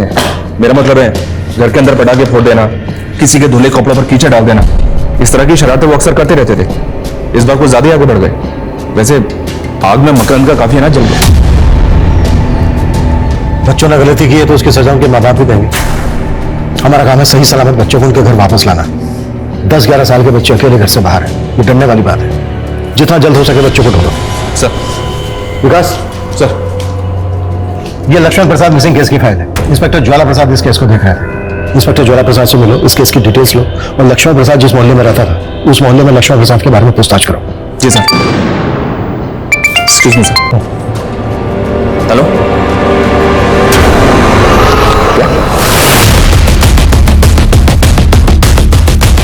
साइड आओ, साइड करो। जैन सर, सही सर, इस सर, साइड लो। ये देखिए सर, ये तो डिम्पी है सर। अगर डिम्पी यहाँ पर है तो चिंटू मेरे आसपास ही कहीं होना चाहिए। देखो सर, बच्ची के फटे हुए कपड़े देखकर तो ऐसा लग रहा है कि जैसे किसी ने उसके साथ जबरदस्ती किया। हो सकता है बच्चे का रेडी किया। ये जगह डिम्पी के घर से 3-4 किलोमीटर दूर है। इस सुनसान जगह पे डिम्पी अकेली अपनी मर्जी से तो आएगी नहीं। जाहिर सी बात है कुछ जबरदस्ती उसको लेकर आया हुआ है। Right sir. और अभी तक चिंटू का भी कुछ पता नहीं चला।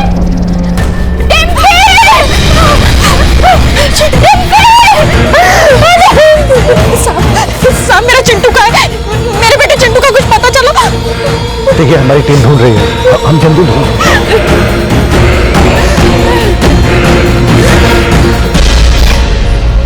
बढ़ गई ना कलेजे को ठंडक। ये सब कुछ तेरे बेटे चिंटू की वजह से हुआ है। भगवान करे मेरी बेटी डिम्पी की तरह तेरा ये क्या बोल रही है सुजाता? मुझे दुख है जो तेरी बेटी के साथ हुआ, लेकिन मेरे बेटे को बद्दुआ मत दे। मत दे मेरे बेटे को बद्दुआ। तो डिम्पी के साथ हुई दरिंदगी का चलचित्र किसी को भी विचलित कर देता, लेकिन अपनी बेटी की लाश देखकर जो डिम्पी के माँ पे गुजर रही थी, उसी खौफ से चिंटू के घर वाले भी सहमे नजर आ रहे थे। ये सवाल उनका ही नहीं पुलिस का भी था कि आखिर चिंटू कहाँ था, किस हाल में था। लेकिन इस सवाल से पुलिस अनजान थी कि चिंटू डिम्पी को सीतापुर ले जाने की बात कर रहा था।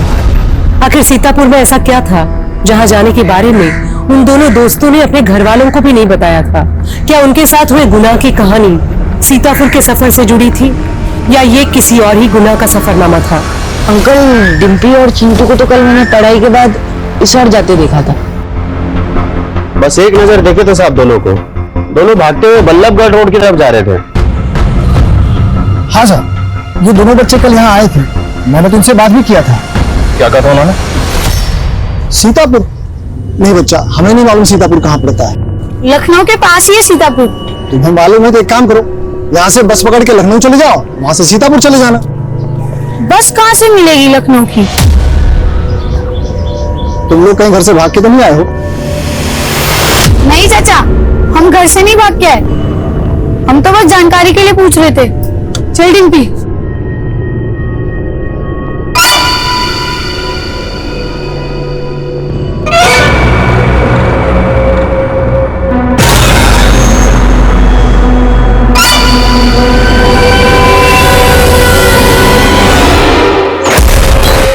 कौन था वो आदमी? दिखता कैसा था? साहब मैंने उसको पहले यहाँ कभी देखा नहीं था। हाँ, दिखने में थोड़ा लंबा चौड़ा था। उम्र कोई 29-30 साल के आसपास रही होगी। तुम्हें शक्ल ठीक से था उसकी? स्केच बनवा सकते हो उसका? नहीं साहब, मैं उसका चेहरा तो नहीं बनवा सकूंगा।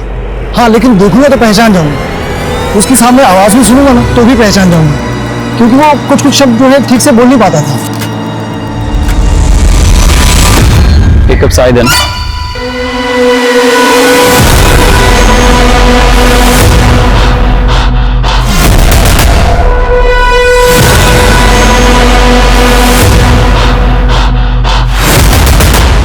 सीतापुर? नहीं साहब, सीतापुर में तो हमारा कोई रिश्तेदार नहीं रहता। सीतापुर क्यों जाएगी मेरी डिम्पी? जरूर वो चिंटू ही ना उसे बहला फुसला कर ले गया होगा। सुजाता जी, आपकी किसी के साथ कोई दुश्मनी?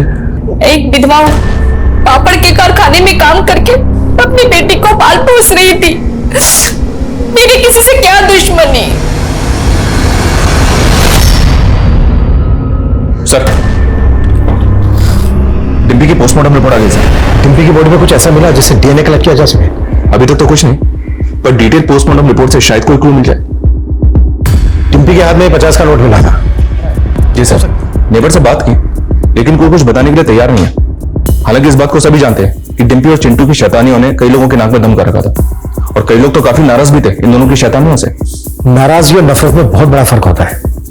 क्या किसी को इन दोनों बच्चों से इतनी नफरत थी कि इन दोनों बच्चों को मार दे?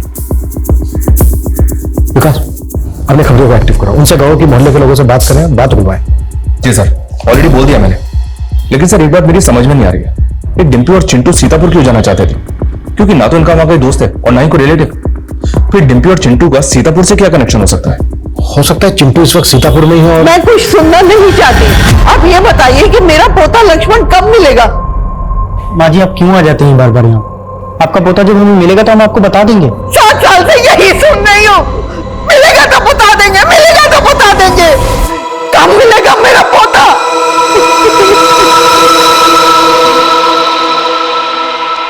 चिंटू को तुम ढूंढो, साथ ही में लक्ष्मण प्रसाद मिसिंग केस पर भी ध्यान देना होगा। अपने खबरी नेटवर्क को एक्टिव करो, एटलीस्ट इन्वेस्टिगेशन शुरू तो हो। वो तो मासूम सा बच्चा था, वो पता नहीं कहाँ होगा, किस हाल में होगा। ये रे मेरी 3 रानियां, इससे भारी पत्ते तो निकाल, करना सारा माल मेरा। 3 बादशाह। लक्ष्मण तो फिर से हार गया। तुझे अभी खेलना नहीं आता है, तू कच्चा खिलाड़ी है।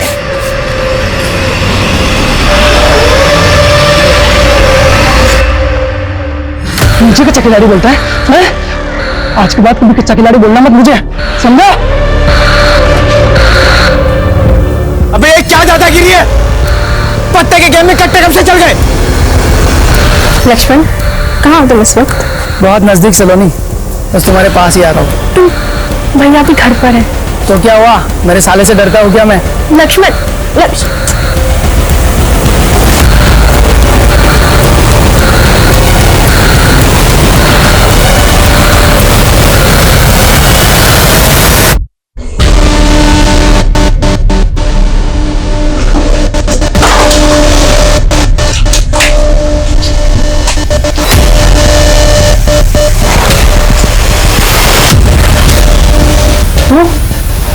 तो सलोनी का भाई है?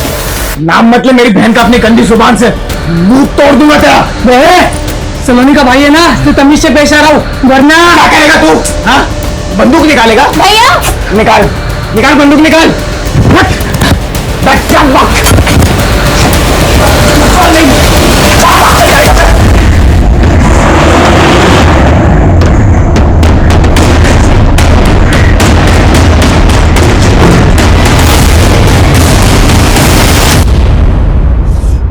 लक्ष्मण प्रसाद साहब, जितना नाम उसका सीधा था उतने काम उसके उल्टे थे।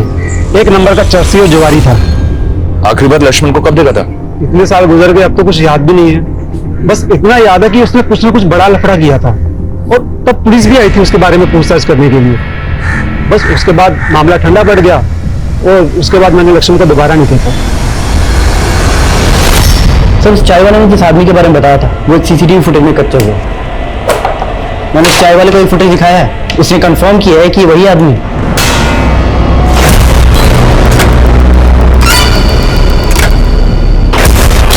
राजेश, इस आदमी की फोटो निकालो, अपने सारे खबरी और थानों में भेजो। Okay sir. सर इस लक्ष्मण प्रसाद के बारे में इसकी दादी का जो ओपिनियन था वो हकीकत से बिल्कुल अलग है। इस लक्ष्मण प्रसाद का पुलिस रिकॉर्ड भी है, 3 बार अरेस्ट हो चुका है, कट्टे के दम पर लोगों को डराता था। विकास, आदमी चाहे कैसा भी हो, हमारा फर्ज है ये पता लगाना कि आखिर उसके साथ हुआ क्या। जी सर। अच्छा सर, ये चिंटू के बारे में कुछ पता चला क्या? अभी तक तो नहीं। चिंटू और डिम्पी सीतापुर क्यों जा रहे थे उनके पेरेंट्स को नहीं पता है। शायद चिंटू के दोस्तों को पता हो सर, क्योंकि दोस्तों के आपस में कई राज होते हैं। एक काम करते हैं सर, चिंटू के दोस्तों को कॉन्फिडेंस में लेते हैं, उनसे बात करते हैं, शायद कुछ पता चले।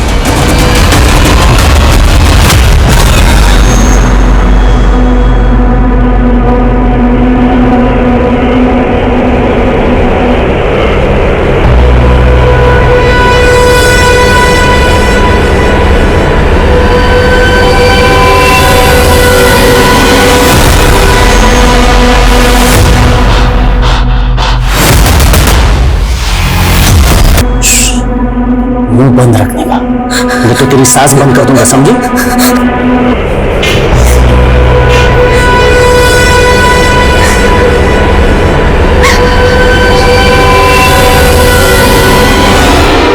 याची, तुम्हें यूनिकॉर्न के टॉयज पसंद है ना? हाँ। अच्छा गोपाल, तुम बताओ, वेकेशन में इस बार कहाँ जा रहे हो? शिमला, मनाली, गोवा? मुझे तो कश्मीर जाना है क्योंकि वहाँ बर्फ है। Very good. अच्छा, एक और जगह है जिसके बारे में मैंने सुना है कि बहुत अच्छी जगह है, वो सीतापुर नाम है उसका। तुम्हें पता है क्या उसके बारे में? हाँ, मुझे पता है सीतापुर। उड़न बुद्धू में सीतापुर की कहानी भी सुनाई थी।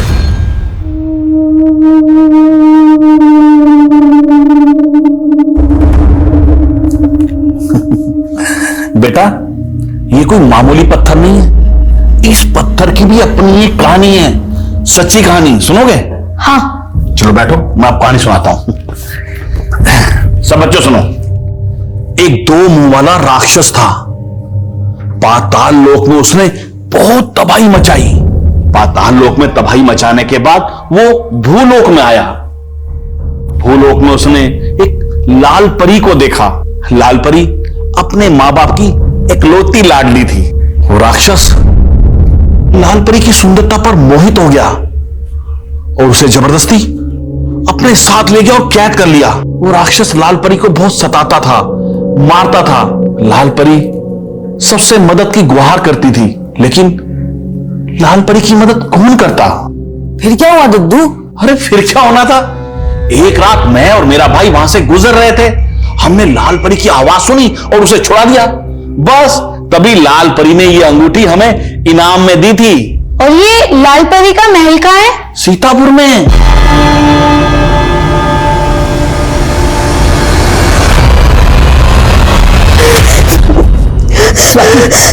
स्वाति बेटा, रो मत बेटा, सब ठीक हो जाएगा बेटा। स्वाति बेटा, तू चल चल मेरे साथ। मुझे पूरा यकीन है कि उस कमीने बादल की हरकत है। हम पुलिस के पास जाएंगे तो कितनी बदनामी होगी हमारी लड़की की, हम सबकी। अगर हम आज चुप रहेंगे ना तो कमीना बादल ऐसी हरकत किसी और लड़की के साथ भी करेगा। आप कुछ नहीं समझते, आप यहाँ आइए।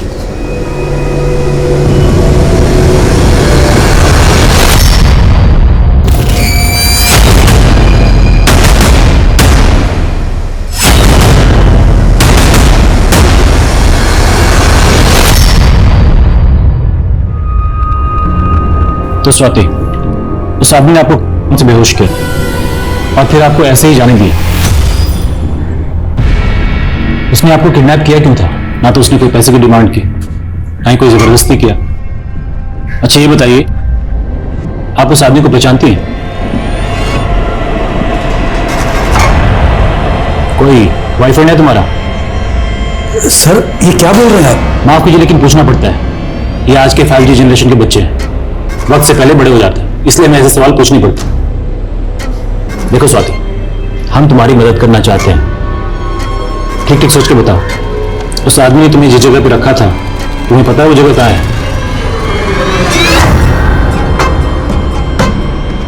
ठीक से याद नहीं सर, अगर वो जगह वापस देखूंगी तो पहचान लूंगी। दिनेश, इनको साथ में लेके जाओ। जिस एरिया में इनका किडनैप हुआ था वो सारा एरिया चेक करो, कोई सुराग तो मिलना चाहिए। सर मैं भी जाऊंगी स्वाति के साथ। ठीक है।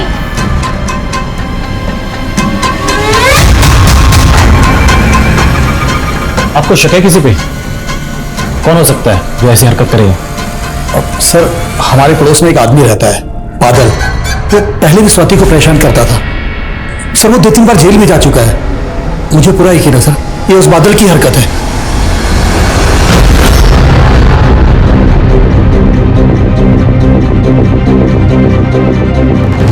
सर इस पूरे दद्दू पे तगड़ा शक है मुझे। गायब होने के दिन भी डिम्पी और चिंटू उसके घर गए थे और उसी दिन से ये पूरन भी गायब है।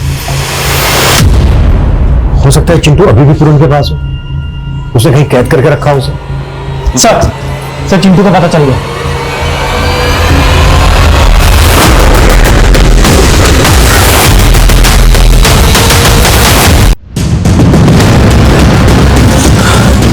सर पूरा एरिया छान मारा लेकिन अभी तक ऐसा कुछ नहीं मिला है जो हमें इस केस में लीड दे सके। बच्चे को इतने दिनों तक अपने कब्जे में रखा तो मरने के लिए यहाँ छोड़ दिया। ये तो चिंटू की किस्मत अच्छी थी कि उसकी जान बच गई। अब तो चिंटू होश में आएगा तभी पता चलेगा कि इसके पीछे कौन हो सकता है। हम चिंटू के होश में आने का इंतजार नहीं कर सकते विकास। इतने समय में कातिल कहीं से कहीं पहुंच जाएगा। भले ही गेहूं के साथ घुल पिसे, हम किसी को बेनिफिट्स ऑफ डाउट नहीं देंगे। चिंटू और डिम्पी से जिन जिन को प्रॉब्लम थी उनके साथ सख्ती से पूछताछ करो, उनके घर भी चेक करो। Okay sir.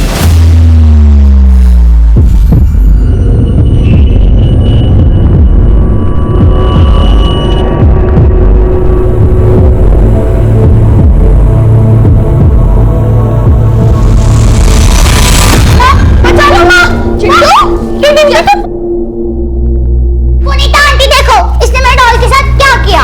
चिंटू क्या किया ये? जाने दो ना पुनीता, कोई बात नहीं। पर भाभी इसने मेरी डॉल का नाम भी रखा है। क्या? मुझ परी। मस्त नाम है ना।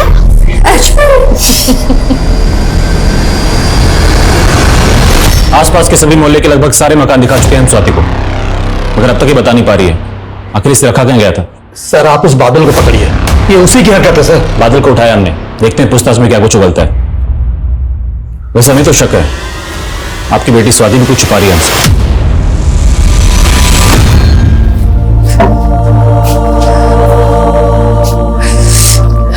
देख ले सुजाता, तेरी बददुआ सच हो गई। कुछ नहीं होगा चिंटू को पुनीता, वो ठीक हो जाएगा, हो जाएगा। जी सर, मेरे पल्लू में पटाखे की लड़ी लगा दी थी चिंटू ने, तब बहुत गुस्सा आया था। अब सोचती हूँ तो हंसी आती है। बच्चे तो ऐसा करते ही रहते हैं। हाँ साहब, मेरा अनाज जलाया था चिंटू और डिम्पी ने, लेकिन साहब मैं चंद बोरी अनाज के लिए बच्चे की जान कैसे ले सकता हूँ साहब? मैं कोई राक्षस हूँ क्या? साहब मैंने स्वाति का किडनैप नहीं किया था। स्वाति के बाप का कहना है कि तू स्वाति के पीछे पड़ा हुआ था। स्वाति जैसी चालू लड़की जो खुद लड़कों के पीछे पीछे घूमती है, मैं उसके पीछे क्यों पड़ूंगा? बकवास बंद कर और सच बोल। सर सच ही बोल रहा हूँ, अभी तो एक बॉयफ्रेंड भी बनाया स्वाति ने। बॉयफ्रेंड? क्या नाम है उसके बॉयफ्रेंड का? अर्जुन। स्वाति के साथ ही उसकी कोचिंग क्लास में पढ़ता है। आपकी बेटी स्वाति के किडनैपिंग का केस सॉल्व हो गया। ये अर्जुन आपकी संस्कारी बेटी स्वाति का बॉयफ्रेंड।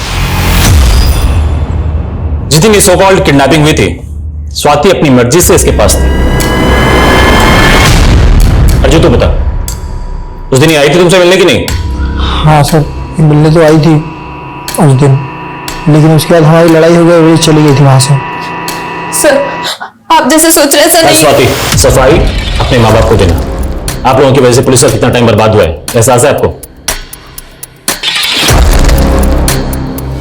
ये क्या किया तूने स्वाति? हमारी इज्जत का जरा भी ख्याल नहीं आया तुझे? नहीं माँ, ऐसा कुछ नहीं। आप मुझ पे विश्वास कीजिए। पापा आप तो। सर चिंटू को सेक्सुअली असॉल्ट किया गया था और डिम्पी की तरह उसके पास से भी 50 रुपए का नोट मिला। हेलो,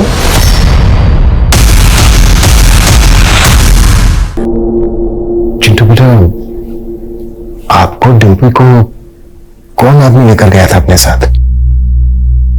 पता नहीं मेरे बच्चे को क्या हुआ है। मैंने उसे पूछने की कोशिश की पर उसने कुछ नहीं बताया, वो कुछ नहीं बोल रहा है। अच्छा बेटा ये बताओ, आप दोनों को आदमी कहाँ लेकर गया था? आपके हाथ में ना एक 50 रुपए का नोट था, किसने रखा था वो नोट आपके हाथ में?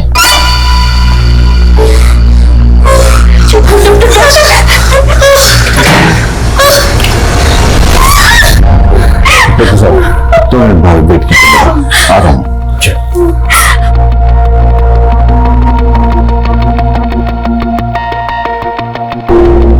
चिंटू को लगातार कई दिनों से सेक्सुअली मोलेस्ट किया गया है, जिसकी वजह से उसके प्राइवेट पार्ट्स में बहुत से जख्म हैं।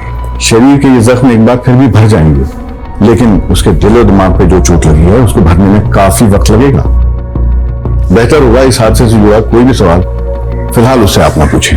उससे इस केस में आपको फायदा हो ना हो, लेकिन उसके मेंटल हेल्थ को नुकसान जरूर हो सकता है और शायद वो नुकसान परमानेंट भी हो सकता है। ये जो भी कल्प्रिट है सर, आई एम श्योर इसने डिम्पी और चिंटू की तरह कई बच्चों को अपना शिकार बनाया होगा। पूरे चांसेस है। इस केस की डिटेल्स आसपास के सभी थानों में शेयर करो और सभी पेडोफिलियस प्रोफाइलिंग वाले हिस्ट्री शीटर्स की लिस्ट बनाओ। Okay sir. सर चिंटू और डिम्पी के मोहल्ले में रहने वाले जद्दू पूरन के बारे में एक इन्फॉर्मेशन मिली है सर। वो अपने आप को एक फ्रीडम फाइटर बताता है, लेकिन असल में वो एक हिस्ट्री शीटर है सर। 3 बार हवाला की हवा खा चुका है सर। हमारे एक खबरी उस्मान ने उसका एड्रेस भी पता लगा लिया। मैं जानता था सर, जब पुलिस डिम्पी और चिंटू की पूछताछ करेगी तो मेरा अतीत जरूर सामने आएगा, इसलिए सर मैं डर कर भाग गया था। ज्यादा नाटक मत कर। चिंटू और डिम्पी के दिमाग में सीतापुर जाने की बात तो नहीं डाली थी। अपनी पोती की उनकी बच्ची के साथ तूने रेप किया, मार डाला उसे, तुझे जरा भी शर्म नहीं आई? मैं चाह कर भी ऐसा नहीं कर सकता, क्योंकि बुढ़ापे की वजह से मेरा शरीर खोखला हो चुका है। आप सर चाहो तो मेरा मेडिकल टेस्ट करा सकते हो साहब। साहब मैंने ऐसा कुछ नहीं किया साहब। स्वाति की आप बीती मानो एक खेल बन के रह गई थी। उसके माता पिता उसको पुलिस के पास जरूर ले गए, लेकिन उससे ये असलियत बताने से रोका गया कि उसका रेप हुआ था। एक संवेदनशील स्थिति को इतनी संवेदनहीनता से डील किया गया कि उस बच्ची का अस्तित्व ही बिखर के रह गया और गैर जिम्मेदाराना पुलिसिंग ने उस बच्ची को वो यातना दी जिसके चलते अक्सर रेप विक्टिम कानूनी रास्ता अपनाने से डरते हैं। फिर स्वाति तो सिर्फ 13-14 साल की थी, जिसे अपने माता पिता का सहयोग भी नहीं मिला था। स्वाति की आत्महत्या के बाद क्या डॉक्टर उसे बचाने में सफल होंगे? क्या चिंटू कभी बता पाएगा कि उसके साथ क्या हुआ था और डिम्पी के साथ हुए गुनाह की कहानी आखिर क्या थी? सर पूरन की लिबिडो रिपोर्ट आ चुकी है। रिपोर्ट के मुताबिक पूरन रेप कर ही नहीं सकता।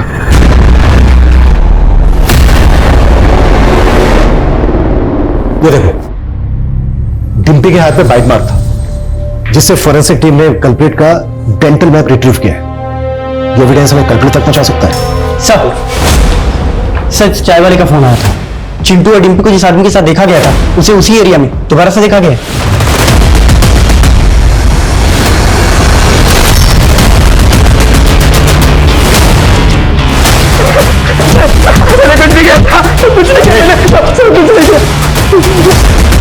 मैंने उस लड़के चिंटू के हाथ में 500 के नोट देखे थे।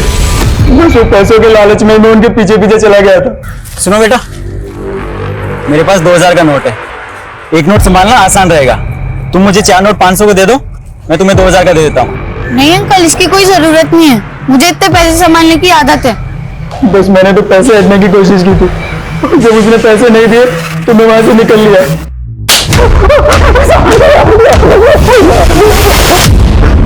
राजेश, कटास! मारो मुझे, मारो और मारो मुझे। मेरी तो सारी किस्मत ही खराब है। हमेशा गलत वक्त पर गलत जगह होता हूँ। और मेरे साथ पहली बार नहीं हुआ। पहले भी पुलिस वालों ने झूठे इल्जाम में गिरफ्तार किया था। उधर से झूठा तो यहाँ आकर फंस गया। इस बादल की बात का ज्यादा भरोसा नहीं कर सकते सर। हाल ही में बादल को स्वाति नाम की एक लड़की को अगवा करने के जुर्म में अरेस्ट किया गया था और इस केस को जो ऑफिसर हैंडल कर रहा था उसने इस केस को रफा दफा करने की कोशिश की थी और इसी बीच स्वाति ने सुसाइड अटेम्प्ट किया। फिर क्या हुआ? सुसाइड अटेम्प्ट करने की वजह से मामला मीडिया में गर्मा गया। अभी इस केस की नए सिरे से जांच चल रही है और सर उस केस में ये बादल मेन सस्पेक्ट था। हमें स्वाति का केस स्टडी करना होगा। अगर दोनों केसेस में कुछ भी कॉमन तो हम एक साथ 2 केस सॉल्व कर लेंगे। पता करो स्वाति की बॉडी पर बाइट मार्क्स थे क्या? अगर थे तो डेंटल इम्प्रिंट निकलवाओ। Okay sir.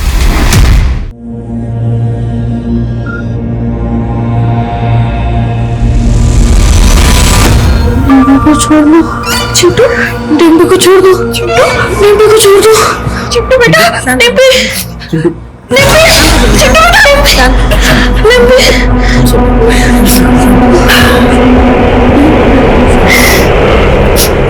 चेतन जी,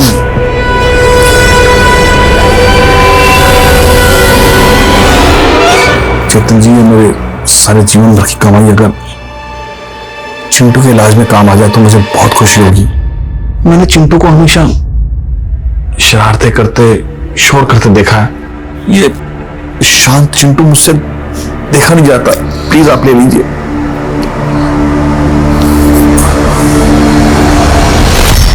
राधिका जी, आपका पोता लक्ष्मण गलत संगत में पड़ गया था। किसी झगड़े में वो किसी के पैसे नहीं लौटा पा रहा था। शायद उसी से बचने के लिए वो अंडरग्राउंड हो गया। मैंने आपसे झूठ बोला था कि लक्ष्मण साफ दिल का है, एक नंबर का मतलब ही है मेरा पोता। उसके पास उसके पुरखों की लाखों की जायदाद है और उसके पास तो इतना पैसा है कि वो आराम से कुछ ना करके भी घर बैठे जिंदगी बिता सकता है। फिर ऐसे चुपचाप जिंदगी क्यों बसर करेगा? राधिका जी, आप हमें लक्ष्मण के बारे में और कुछ बता सकती हैं जिससे उसके बारे में पता करने में आसानी हो? उसकी पीठ पे एक चोट का निशान है जो बचपन में उसे लगी थी। मैंने कितनी बार बताने की कोशिश की, लेकिन किसी ने मुझ पर भरोसा ही नहीं किया। तुम्हें जो बताना है हमें बताओ, हम तुम्हारी हेल्प करने के लिए आए। उस आदमी के बारे में, उस जगह के बारे में तुम जो कुछ भी जानती हो, प्लीज हमें बता दो। जिस घर में मुझे किडनैप करके रखा गया था, उस घर के बगल वाले घर से अक्सर लोगों के हंसने की आवाजें आती थी। उस तरह की फिल्मों की आवाजें भी आती थी। उस आदमी ने तुम्हें कुछ पैसे दिए थे स्वाति? हाँ, 50 का एक नोट दिया था। खाने के बॉक्स पर तपन टिफिन सर्विस लिखा हुआ था। ले खा ले।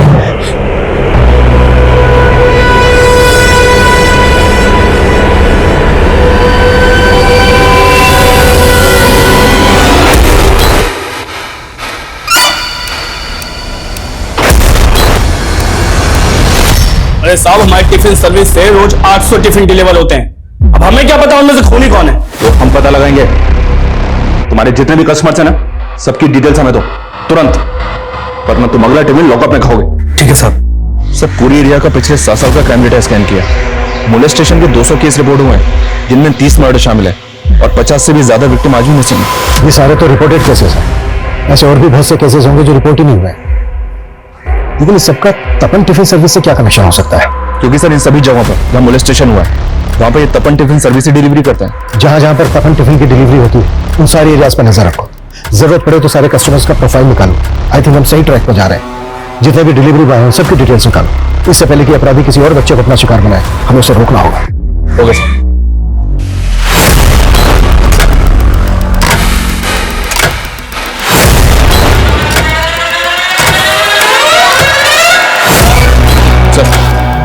हमने जब केस की प्रोफाइलिंग की तो पता चला कि पिछले 1 साल में अजरौंदा, नीलम नगर, सेक्टर 15 और बीके हॉस्पिटल, इन सारी एरियाज में रेप के कई सारे केसेस रिपोर्ट हुए। एक डिलीवरी बॉय को जब मैंने पैसे दिए तब उसने इन्फॉर्मेशन दी। मेरी बहन सेक्टर 15 में रहती है।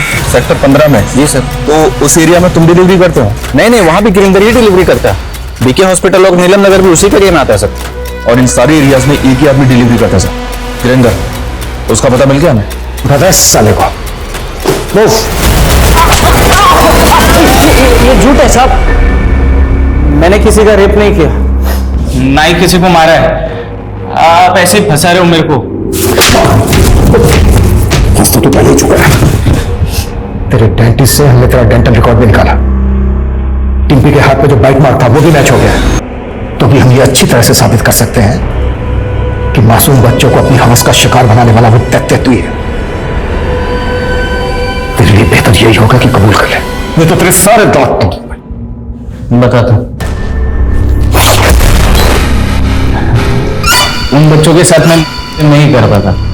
पैसे देके उनका मुंह बंद कर देता था ताकि वो किसी के सामने मुंह नहीं खोले। तूने उनको उठाया कैसे? अरे बच्चों, कहाँ बस अड्डे पे जाना है? किस लिए? लखनऊ की बस पकड़ के वहां से सीतापुर जाना है। प्लीज लेके चलो ना। देखो, मेरे पास ना बहुत सामान है तो एक बैग में तुम्हारे पास छोड़ कर जाता हूँ और इसे ले जाता हूँ। तुम बैग का ध्यान रखो। लक्ष्मण प्रसाद का ये लॉकेट कैसे आया तेरे पास? लक्ष्मण? अरे यही तो मेरा पहला शिकार था, पहले से जानता था मैं इसको। एक रात आया था मेरे घर पे सोने के लिए, वो उसकी गर्लफ्रेंड के भाई के साथ कुछ झगड़ा हो गया था।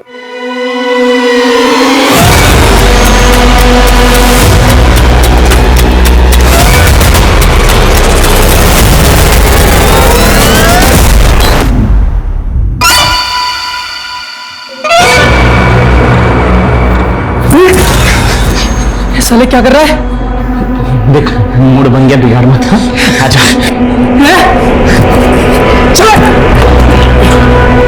ये लक्ष्मण वाले कांड के बाद समझ में आया कि असली मतलब बड़े लड़कों के साथ नहीं है। अब तक कितने बच्चों के साथ किया ये सब? कुछ याद नहीं, मतलब कभी गिना ही नहीं। फिर भी 100 बच्चों के साथ क्या होगा। हाँ, अब 50-55 को मैंने ऐसे ही जाने दिया करके। 20-25 को मारना पड़ा, वो रोने लग गए थे, चिल्लाने लगे थे ना, इसीलिए। राजेश, इसकी चीख मुझे मेरे केबिन तक सुनाई देनी चाहिए। साले को।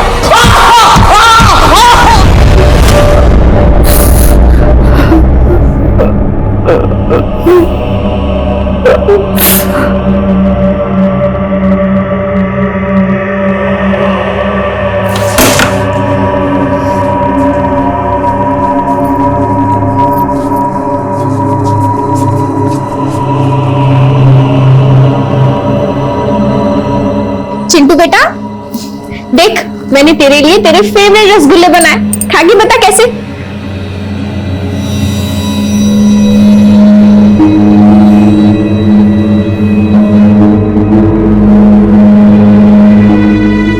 गिरीन्द्र की गिरफ्तारी के बाद ऐसे ऐसे गुनाहों के पिटारे खुले जिन्हें पिछले 7 सालों में ठंडे बस्ते में डाल दिया गया था।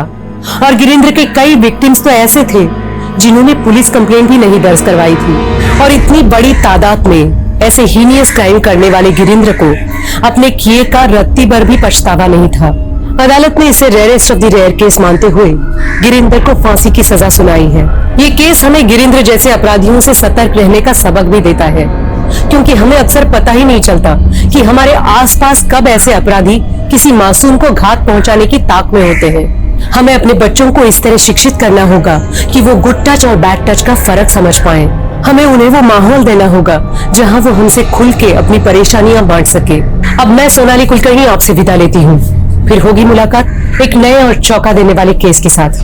देखते रहिए क्राइम पेट्रोल सतर्क।